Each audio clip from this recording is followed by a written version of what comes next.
Managers who aggressively demand excellence from their employees won't necessarily produce it, researchers say.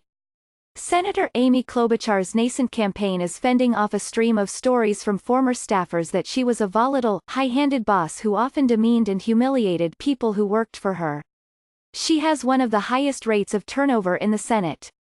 "Am I a tough boss sometimes? Yes," she said in a recent CNN forum. "Have I pushed people too hard? Yes, the presumption that tough bosses get results, and fast, compared with gentler leaders is widespread, and rooted partly in the published life stories of successful CEOs. Bobby Knight, the Indiana University basketball coach and author of The Power of Negative Thinking, was notoriously harsh and enormously successful. So was Steve Jobs, the co-founder of Apple. But researchers who study organizations, productivity and leadership styles attribute the achievements of such figures to exceptional ability. The research thus far has found no evidence to support the axiom that tougher bosses get better results. "We've been looking for it," said Rebecca Greenbaum, a professor in Rutgers University's School of Management and Labor Relations, who formerly worked in the insurance industry. "We'd love to find out if there are good aspects of abusive leadership. There's been a lot of research. We just can't find any upside." The study of leadership style has blossomed in the last decade. Psychologists, business analysts and organization experts have conducted all kinds of investigations, from anonymous surveys of employees to studies of worker behavior over time. Various measures of productivity, performance and well-being have been called upon. By nature, any study of group dynamics in a real-world setting is plagued by design limitations, including the lack of a control group and the hidden personal grievances of the employees. But the vast majority of findings point to the same conclusion: bullying bosses tend to undermine their own teams. Morale and company loyalty plunge, tardiness increases and sick days are more frequent. Productivity may rise in the short term, Dr. Greenbaum said. But over time the performance of the staff or team deteriorates, and people quit. In Ms. Klobuchar's case, any discussion of leadership style invites suspicion of a double standard based on gender. That double standard certainly exists. In many situations, male leaders are given greater leeway to be tough. People judge women very harshly, even if they do the same behaviors as a man, Lee Thompson, director of team and group research at Northwestern University's Kellogg School of Management, said in an email. "As for Amy K., my guess is that if she were Andy K., well, he'd be considered tough but he gets things done. Still, women are no less likely than men to be abusive as bosses, across all levels of management, although they are slightly more likely to be targets of workplace abuse, researchers find.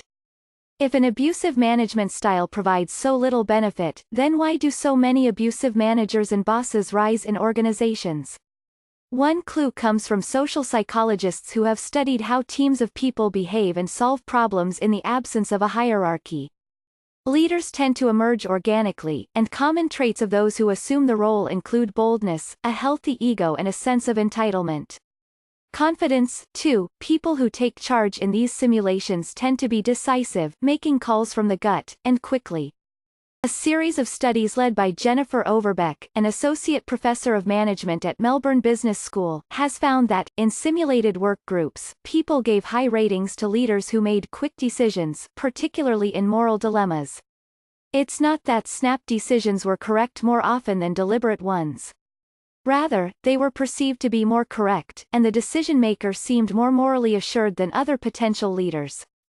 People tend to give individual leaders the benefit of the doubt, at least for a time. Dr. Overbeck calls this tendency the leader's rosy halo. The presumption is strong enough that people in power do not need to be transparent regarding their decision-making processes to be seen as moral and to receive support from their subordinates, Dr. Overbeck wrote in a journal article.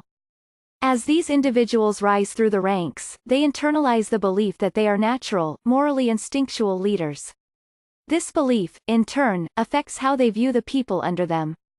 In a 2013 study, Dr. Overbeck and Vitalia Droutman of the University of Southern California randomly assigned 50 students to groups, to be managers or team members.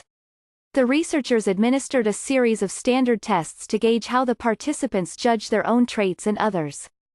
The managers were aware of their own personal strengths and weaknesses, but also concluded that their staff members shared their negative, but not their positive, traits and feelings. That is, managers often misread team members' emotions as being in line with their own. She's as frustrated with herself as I am, even though this often is not the case.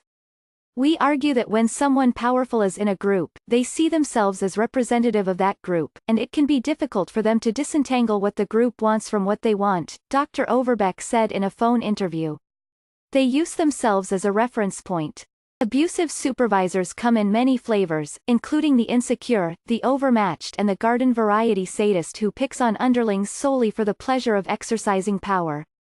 But even mini tantrums and put-downs can be counterproductive, undermining the efforts of a normally civil person and an otherwise effective boss.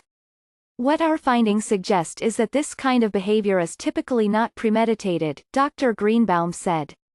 It comes out when people fail to control themselves, and it is worse when supervisors have a bottom-line mentality, that they'll do anything to achieve their goals.